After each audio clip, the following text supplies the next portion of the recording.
Sa video na ito, mga kasukay, mga kalingap, ang pagtatagpo ni Handsome Boy at ni Leche Plan Girl.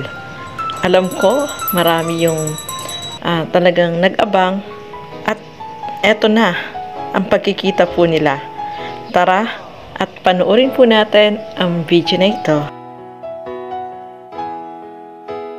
Sir, parang may kamukha ka. Saan? Parang kamukha mo si Kalingap Dan. Kalingap Dan? Ano yun? Artista ba yun? Hindi po. Vlogger po. Ano yung tsura nun? Yung kasamaan po nila Kuya Rap. Hindi ako familiar. Ano ba yung tsura nun? Okay po. So, ayun mga kasukay, mga kalingap, no? Grabe. Hindi mo pala mapaprank itong si Medit kasi kilala na niya etong si Kalingap Dan.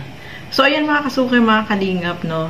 Yung inaabangan natin na pagkikita ni Handsome Boy at ni Leche Plan Girl ay ayan, nagkaharap na po sila at nagkakilala, no, mga kasukay, mga kalingap. At ang nakakatuwa dito, no, talagang si Medit, napaka yung siya sa mga bumibili sa kanya, talagang yung magaling siyang makipag-usap, no. Pansin niyo po ba, mga kasukay, mga kalingap? Kaya marami talaga yung bibili sa kanya ng Leche Plan, no. At siya, yung magaling siyang mag-sales talk sa mga bumibili sa kanya, mga kasukay, mga kalingap. At eto nga, nagkakilala na silang dalawa at nagkita, mga kasuki, at eto, ituloy pa po natin. Pogi. Hindi naman. Hindi ako familiar. Kalingap. Opo. Sige, sa-search ko. Saan ba yan? Sa YouTube? Mga vlogger? Mga vlogger. Kamukha ako? Kamukha mo sa feeling ko yung Search ko. Ano lang ako dito? Dayo lang ako. taga saan po? Manila. Ikaw din, parang may kamukha ka. Sino po? Ewan ko kung may mga nagsabi na sa'yo nun na ibang lalaki. Pero first time ko lang to kasi makita din sa'yo. Magiging future ko. Joke lang. Joke lang. Masarap ba? Hindi ako milig sa matamis pero nagustuhan ko. Pero feeling ko talaga, sir, ikaw yan. Ano bang meron sa kanya ba't pinipilit mo ako yun? Kamukha mo kasi, sir. May picture ka? Meron po. Patingin? Sikat yan ah. Kamukha ko yan? Oo, sir. Kamukhang kamukha mo. Okay ah. Pogi naman pala. Hindi okay na kamukha ko pala. Tanggap ko. Tanggap ko kamukha ko yun. Pero hindi ako yan. Grabe naman. Sige na. Babayad na ako. Kahit nandito kinain, 13 pesos lang din. Ibabalik mo po, sir, yung lalaki. Ay, babalik ko. Pwede bang bumalik dito ulit? Yes, kahit sir, araw-araw ka po. Ayan, keep the change na. Okay, thank you. Ito, thank you ah. Sarap. Thank you po. Ano pangalan mo pala? Medit po. Medit. Yes. Thank you sa Leche Plan. Babalik ako dito, okay lang? Yes, Sarap sir. kasi ng Leche Plan mo. Ito yung maalala ko pag bumalik ako dito sa Naga. Ikaw ang magpapaalala sa akin dito. Mainit dito sa lugar mo. Yan nga, no, di ba, kinilig ba kayo dito kay Kalingap Dan at kay Medit sa linyahan ni Kalingap Dan, no? May na kaagad. Di ba, mga kasukay. Bagay naman po sila, no? Nakakatuwa din yung kanilang tandem, no, mga kasukay, mga kalingap. At eto nga, hindi na maipagkaila na si Kalingap Dan yun kasi napapanood ni Medit, mga kasukay, mga kalingap. Kaya talagang pinagdidiinan niya na ito si Kalingap Dan, di ba? So, talagang nanonood si Medit dito sa Kalingap. Kaya naman, nakakatuwa lang, no, na kung hindi dahil sa Kalingap, hindi rin siya makikilala, no, mga kasukay, mga kalingap. Kaya marami din yung nagpapalo na sa kanya, no? At lalo na sa Facebook, mga kasukay, mga kalingap. Marami na nagpalo, lalo na yung mga nasa Kalingap ay talagang sinundan siya kahit sa Facebook. Kaya yung kanilang tambalan ay nakakatuwang panoorin, no, mga kasukay. Yung mga nag-abang dyan, ayan na po yung ating inaabangan, mga kasukay, mga kalingap. Nagkita na po itong dalawa at sobrang nakakatuwa, no, silang panoorin. So, ituloy pa po natin. Palamig ka muna. Thank you po. Okay lang ba mag-antay dito? Yes po. Inaantay kasi ako, wala pa. Ako, sir, dito ako po. Pwede dyan sa tabi mo? Yes po. Okay lang? Yes po. Wala naman magagalit kung tatabi ako sa'yo. Kaso mainit talaga dito eh. Mainit talaga. So, gano'ng oras ka dito nagtitinda? Mga hanggang 10 po or 9. Depende po hanggat meron. Saan ka kumakain dito? Saan ka Pag uwi ko na nagdi-dinner? po. So hanggang 10 or 9 p.m. ka dito, tsaka ka lang kakain pag uwi. Yes. Hindi ka nagugutom dito? Sanay na po. Sarap pala ng ice cream, no? Pag may kasama din, ano, kumain ng ice cream.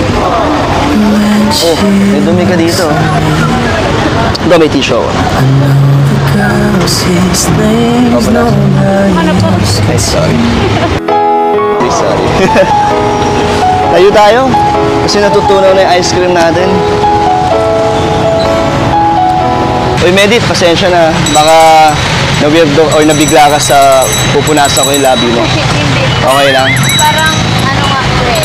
Parang alam ko naman na to. Na ano? Alam ko po kung sino ka. So, ayan mga kasuki, grabe naman. Pinapakilig agad tayo nila Papa Dan, no? Ayan nga, may pa-ice cream ka agad itong si Kalingap Dan, o diba? At may pagpunas pa kaagad ng tissue doon sa ano ni Medit, sa may labi, o diba? Nakakatuwa din ito si Papa Dan, no? Mga kasuki, mga kalingap. Kinilib din ba kayo? O grabe. Papa Dan, ha? At sobrang nakakatuwa silang panoorin din ng mga kasukay, mga kalingap. So, ituloy pa po natin. Ako talaga yon. Sabi na, Kalingap sir. Dan. Buti namumukhaan mo ako. Opo. Napanood ko po yung ano mo, yung interview. So, napanood mo ako sa ano? Sa mga vlogs? Yes po. Okay. Kaya sabi ko, parang si Kalingap Dan talaga. Ito yung posibleng magkakamali So, ako. kaya pinipilit mo na Yes ako yun. po. Ay, nice to meet you. Totoo nga pala sabi nila, tsaka sa mga comment section, na maganda ka pala. Sa personal, okay. Mas maganda ka sa personal. Hi po. So, ayan mga kasukay, mga kalingap. Finally, eto, nagpakilala na rin itong si Kalingap Dan dito kay Medit. At yun nga, sabi nga niya, is mas maganda pala sa personal itong si Medit. At natutuwa dito si Kalingap Dan kasi kahit hindi ka kilala ni Medit, ay talagang ini-entertain niya, no? So, yun pala yung technique, no? Natutunan natin to, no? Na kapag may mga bibili sa'yo, kailangan entertain mo para bumalik sila sa iyo, para bumili uli, no? So, magandang technique yun para yung mga customer, is syempre, para bumalik at muling bumili sa'yo. So, para marami kang benta. So, yun ang technique ni Medit na entertain lahat ng mga bumibili, no? Kasi, syempre, yan yung hanap buhay niya. Kailangan talaga friendly siya sa mga bumibili ng paninda niya, mga kasuki. Para balik-balikan, syempre, no? Mga kasuki, mga kalingap. At yan, nagkita na nga sila, no? Mga kasuki. At first time na ginawa ito ni Kalingap Dan na binili niya lahat yung paninda ni Medit, mga kasuki, mga kalingap. Kaya nakakatuwa naman, no? Yung first meet nila ay sobrang nakakatuwa at ang ano nga lang, hindi niya ma-prank itong si Medit kasi nanonood talaga siya sa Kalingap, no? Yun mga kasuki. Kaya sobrang si Kalingap Dan ay talagang kahit siya ay nagulat, nakilala pala siya ni Medit, mga kasuki. So, ibig sabihin, itong si Medit, hindi pa sila nagmi-meet ni Kalingap Dan, is nanonood na siya. Siguro napanood din niya yung mga interview, yung mga video about sa kanilang dalawa, diba? So, kaya alam na niya na itong si Kalingap Dan yung nasa harap niya. O, diba? So, ayan mga kasukay, mga kalingap, nagkita na po sila at meron pang part 2 na kahapon, yung bagong upload kagabi na bagong upload ni Kalingap Rob, yung nag-tour naman sila doon sa eskwelahan ni Medit, no? Yung pinapasukan ni Medit, mga kasukay, mga kalingap. Sobrang nakakatuwa din at nag-enjoy din po tayo dun sa vlog na yon ni Kalingap Rob. So, ayan, hanggang dito na lamang po muna. Ano po yung masasabi ninyo sa video na ito? At maraming salamat po sa laging panonood ng aking mga reaction video. Hanggang dito na lamang po muna at lagi po natin supportahan Bal Santos Matubang, Kalingap Rob, at Edna Vlogs. At yung aking YouTube channel, Gandang Emmy, sa mga hindi pa po nakapag-subscribe, please subscribe and please hit the notification bell para lagi po kayong updated sa aking mga ina-upload na mga reaction video. And supportahan po natin Kalingap Dan. So hanggang dito na lamang po muna. Keep safe everyone. Thank you for watching. Mabuhay po tayong lahat. Bye-bye!